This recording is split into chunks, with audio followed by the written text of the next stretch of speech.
এই যে মানুষের দৃষ্টি, দৃষ্টি হচ্ছে সব থেকে খারাপ জিনিস। এর ফলে নজর দোষ লাগে এবং সে নানা রকম তন্ত্রক্রিয়া করতে পারে আপনার বাস্তুর ওপরে, আপনার উপরে। আপনি বুঝতেই পারবেন না আপনার বাচ্চাকে এত ডাক্তার দেখাচ্ছেন, ওষুধ খাওয়াচ্ছেন, এত ফুড ফল খাওয়াচ্ছেন, একবার রোগা হচ্ছে, একবার মোটা হচ্ছে। আপনি ভুগছেন, আপনার হওয়া কাজ হচ্ছে না, বিয়ে কেটে যাচ্ছে, সম্বন্ধ হচ্ছে না, কিছুই হচ্ছে না, নিউট্রাল হয়ে গেছে জীবন। আপনি ব্ল্যাক ম্যাজিকের শিকার হয়েছেন। মানুষের দৃষ্টি প্রচুর খারাপ এবং ভালো কারো দেখতেই পারে না।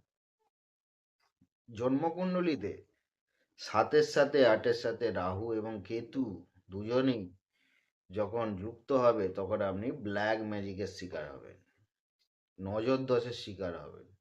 তাই জন্মকুণ্ডলী দেখিয়ে নেওয়া ভালো। এইবার আপনি বলতে পারেন এইসব নেই।